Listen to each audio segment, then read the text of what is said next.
bagaimana ikhlas itu bisa merubah sesuatu yang sedang kita alami, baik itu musibah ataupun itu anugerah.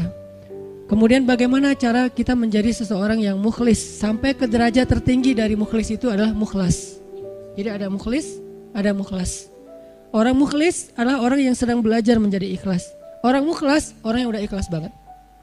Jadi orang yang mukhlas itu gak ada bedanya antara dipuji sama dicelah. Itu mukhlasin. Ketika dia posting sesuatu, likersnya banyak atau malah hatersnya banyak, buat dia gak ngaruh. Itu mukhlasin. Gak gara-gara dia yang nge-like dan komen positifnya disanjung banyak jadi dia semangat, terus giliran di hate sama orang lain, dicela sama orang lain, dia jadi kayak pundung gitu. Ini berarti sedang belajar mukhlis. Orang mukhlas gak ada bedanya bagi dia antara emas dan batu.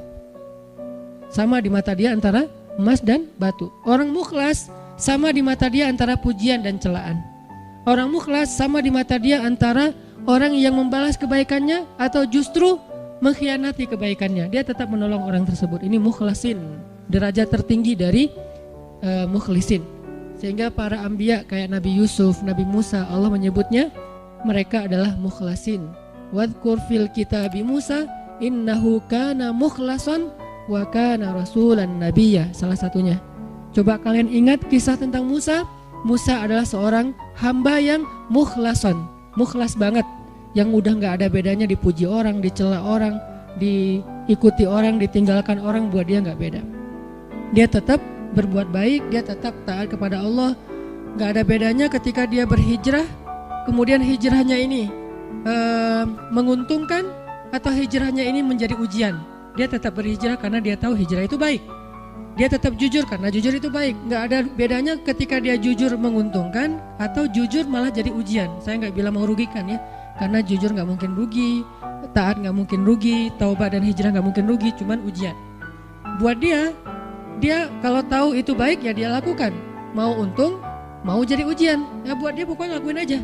Ketika dia misalnya dalam sebuah transaksi gitu, dia jual beli mobil.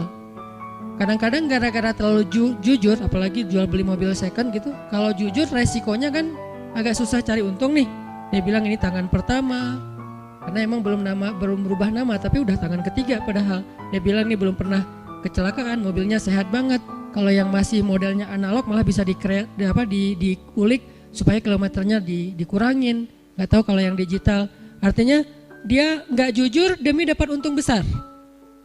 Nanti untuk less guilty dia akan bantu anak yatim, panti asuhan, bikin tasyakur bin ni'mah di rumah kayak gitu kan. Ini proyek kecil, apalagi proyek besar. Ketika dia udah main dalam sebuah event, udah main dalam sebuah proyek-proyek pemerintah yang angkanya udah MM-an, dia susah untuk jujur. Lalu setelah dia gak jujur dapat untung supaya sedikit less guilty-nya, dia bantu pesantren, panti asuhan, bangun masjid atau tasyakuran di rumah, ngundang anak yatim. Nah, sekarang kita coba kembalikan lagi, bukan itu yang disebut orang soleh. Orang soleh itu adalah ketika dia taat kepada Allah dalam keadaan sarra au dharra, dalam keadaan senang atau dalam keadaan susah, dan itulah mukhlasin. Alladzina yunfikuna fis sarra'i wad dharra, orang yang tetap membantu orang lain. Yunfik itu kan bukan hanya ngeluarin duit ya, tapi inti dari yunfik atau infak itu adalah ngebantu orang. Kalau kita ngeluarin duit tapi nggak membantu orang, itu namanya juga yunfik, tapi yunfik untuk dirinya. Karena infak dalam bahasa Arab itu mengeluarkan harta. Cuman identiknya mengeluarkan harta di sini artinya bantu orang lain. Dia tetap bantu orang lain fis sarra au dharra. Fis sarra ketika dia lapang rezekinya, au dharra ketika dia juga lagi terlilit hutang, dia juga lagi susah. Dia juga belum makan tapi ngasih makan orang lain.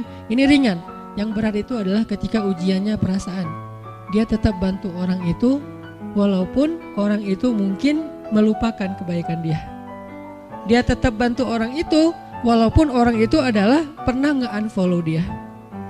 Dia bantu orang itu walaupun orang itu ngeblok dia. Yang lebih berat lagi, dia bantu orang itu walaupun orang itu pernah mutusin dia. Dan saya juga belum kalau itu masih mukhlisin, belum Mukhlasin lagi belajar ikhlas, belum benar-benar jadi orang yang ikhlas. Bisa nggak kita ngelakuin satu kebaikan tanpa lagi membedakan antara efek dari kebaikan itu nguntungin atau justru menjadi ujian. Nah ini kalau udah nggak ngaruh lagi efek itu, insya Allah kita udah menjadi hamba yang mukhlason. Kalau yang mukhlason, maka setan udah nggak bisa lagi ngegodain kita. Karena ketika setan berakad dengan Allah setelah Allah memarahinya gara-gara nggak mau sujud kepada Adam, kemudian kata setan, akan saya goda hamba-hambamu selama saya masih ada di dunia, kecuali hambamu yang mukhlason. Itu nggak bisa digoda sama setan. Kenapa?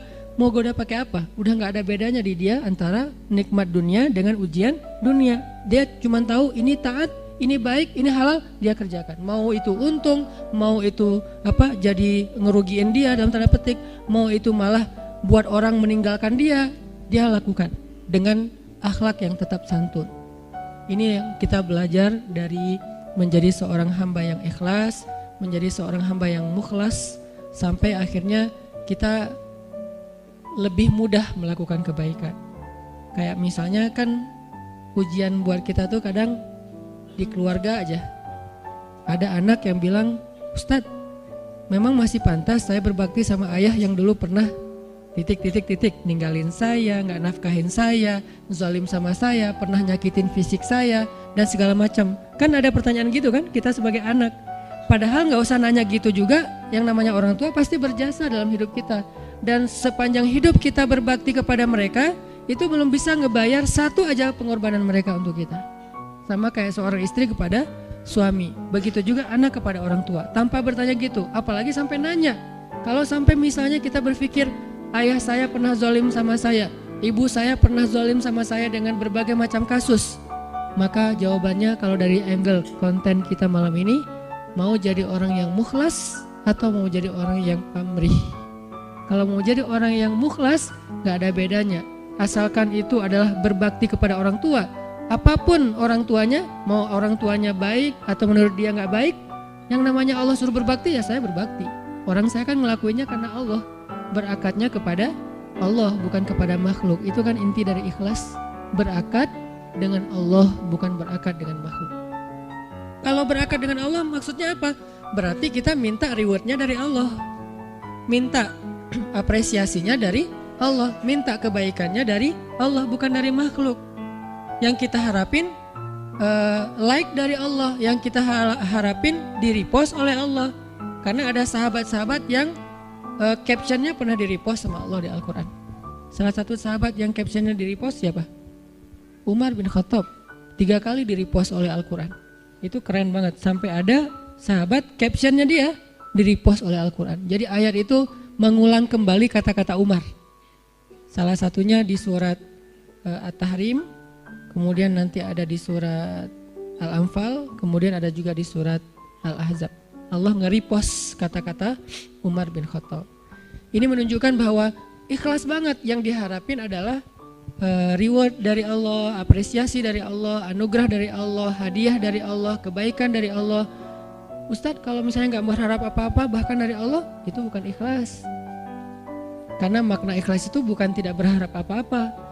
Makna ikhlas itu murni. Arti murni berharap hanya kepada Allah. Karena kalau sampai kita nggak berharap surga, nggak berharap dibebaskan dari azab neraka, nggak berharap dibantu oleh Allah, itu bukan ikhlas. Itu apa Ustadz? Itu istaghna. Ini ada sedikit yang harus kita perbaiki dari persepsi tentang makna ikhlas. Apa bedanya ikhlas dengan istaghna? Kalau ikhlas tidak berharap kecuali kepada Allah. Kalau ke Allah dia berharap surga. Allah sendiri yang menjanjikan kan? Wa'adallahu alladhina amanu misalnya, wa basyiril ladzina amanu wa amilus solihat anna lahum jannat. Ayat kayak gitu kan banyak banget di Al-Qur'an ya. Allah menyediakan untuk mereka ampunan, Allah menyediakan untuk mereka surga, Allah menyediakan untuk mereka kebaikan. Wa may yattaqillaha yaj'al lahu makhraja wa yarzuqhu min haitsu la yahtasib, yukaffir anhu sayyiati wa yu'dhim lahu ajra, yaj'al lahu min amrihi yusra. Ayatnya banyak banget. Kalau Allah udah nawar-nawarin terus kita bilang, "Dah saya mah enggak butuh itu." Itu namanya istagna. Istagna arti bahasanya merasa nggak butuh. Terjemahan lebih umumnya lagi, sombong. Jadi kalau kita nggak berharap apa-apa ke Allah, justru Allah tuh nggak suka. Bukan Allah salut, hebat ya hamba ini ya, ngelakuin kebaikan nggak berharap apa-apa. Enggak, itu Allah nggak suka. Kalau kita ke teman, kita suka. Karena ketika dia berharap sesuatu ke kita jadi beban. Kalau Allah itu nggak jadi beban. Jangan samakan Allah dengan makhluk. Ketika kita berharap terus Allah jadi beban. Ntar dulu saya mau cuti, kenapa? Bebannya banyak banget, semua orang berdoa ke saya. Kan nggak gitu Allah. Masa ketika kita berdoa Allah jadi beban? Bukankah Allah berfirman, kullu yaumin huwa fi sya'an. Setiap hari Allah sibuk, walaupun sibuk, wala ya'uduhu hifzuhuma. Allah nggak pernah kerepotan. Wala ya'uduhu hifzuhuma. Allah nggak pernah kerepotan untuk memelihara, menjaga dan memberikan hak huma, langit dan bumi dan apa yang ada di dalamnya. Jadi ikhlas itu bukan nggak berharap apa-apa teman-teman. Ikhlas itu tidak berharap kecuali kepada Allah saja. Ke Allah berharap surga. Ya Allah beri saya surga. Sampai Nabi bilang kalau kalian minta surga, mintalah surga Firdaus yang paling tinggi. Jadi puncaknya Firdaus. Apakah Nabi kurang ikhlas? Bukankah ikhlas kita belajarnya dari Nabi? Adakah yang lebih baik ikhlasnya daripada Nabi? Tidak ada. Bahkan para anbiya pun belajarnya kepada Rasulullah seandainya mereka sezaman. Bukti mereka Nabi lebih baik dari mereka apa? Semua Nabi itu nggak mention Nabi Muhammad. Semua Nabi dari mulai Nabi Adam, Nuh, apalagi Rasul ya, Nuh, Musa, Ibrahim, semua Nabi dan Rasul pernah mention tentang @Muhammad_Abdullah. Semua pernah mention di postingan mereka. Bahkan banyak kayak Musa sering, Nabi Ibrahim bahkan dalam doa-doa beliau nggak mention Nabi kan. Sehingga Nabi Muhammad itu udah dikenal dari sejak zaman Nabi Adam. Kapan ya Muhammad datang? Lewat satu zaman, belum muncul. Lewat zaman kedua, kapan ya Muhammad yang dimention itu datang? Jadi setiap umat yang soleh pasti nungguin Rasulullah loh. Umat Nabi Adam nungguin Nabi Muhammad, umat Nabi Nuh nungguin Nabi Muhammad. Tapi mereka tahu bahwa Nabi ini akan muncul, cuman gak tahu kapannya. Ternyata beruntungnya kita, beliau muncul dan kita menjadi umatnya. Yang pengen jadi umat Nabi Muhammad itu bukan cuma kita teman-teman. Semua umat Nabi itu pengen jadi umat Nabi Muhammad. Walaupun mereka gak bilang, aduh nyesel jadi umat Nabi Musa. Gak gitu juga sih. Mereka menghargai Musa, cuman mereka juga kayak berandai-andai punya wish gitu ya. Bisa gak ya jadi umat Nabi Muhammad? Kenapa? Karena Nabi Muhammad ini paling keren, paling luar biasa. Ya Sayyidul Anam, bukan cuma Sayyidul Anbiya, Sayyidul Anam, pemimpinnya semua manusia.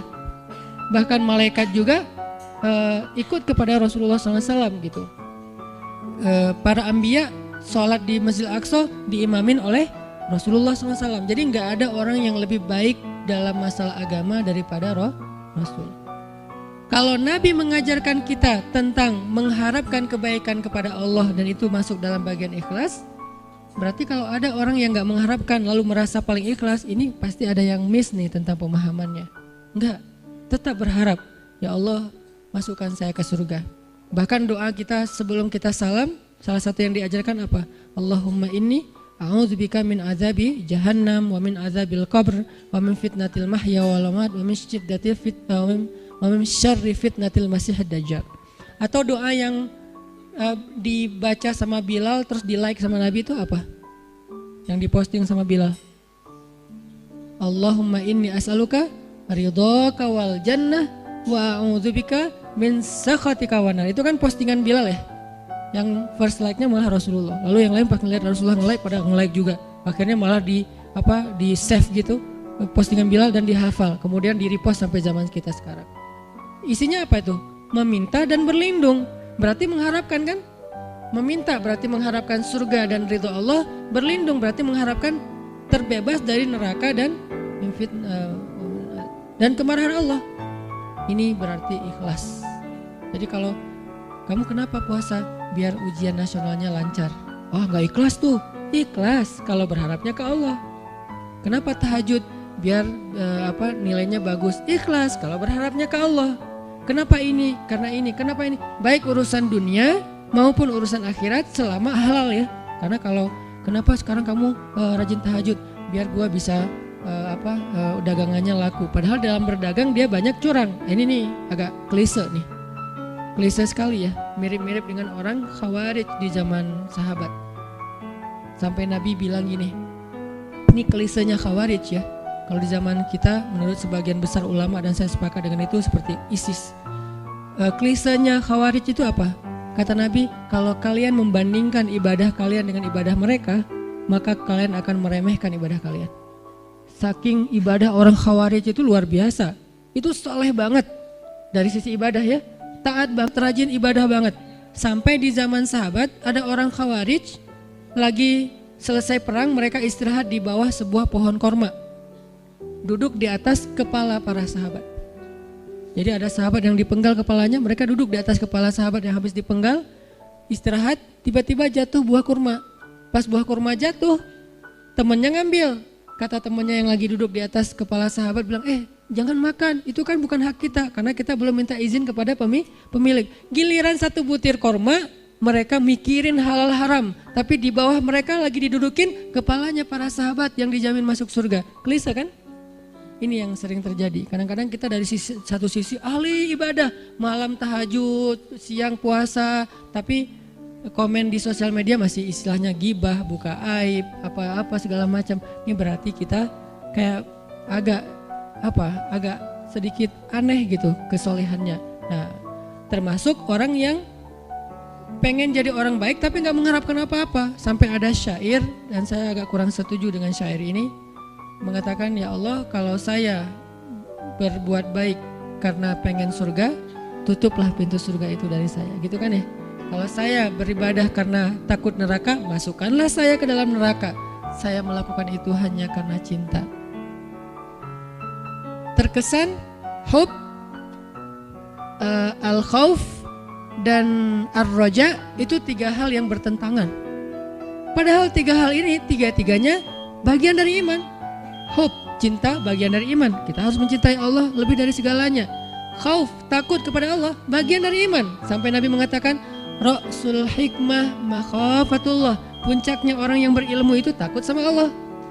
Jadi orang yang paling takut pada Allah, yang paling banyak berilmu. Innama yakhsyallaha min ibadihi al-ulama.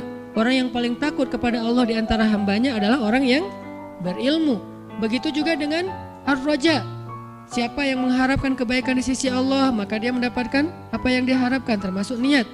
Maka yang paling tepat di antara makna ikhlas, ikhlas itu tidak berharap kecuali hanya kepada Allah. Kalau berharap kepada Allah, itu semuanya ikhlas. Kalau nggak berharap apa-apa dari Allah, namanya istaghna. Dan ayat tentang istaghna, kalla innal insana la yatgha ar-ra'ahu istaghna. Manusia itu akan banyak berbuat dosa ketika dia merasa dirinya serba cukup, nggak butuh lagi kepada Allah SWT.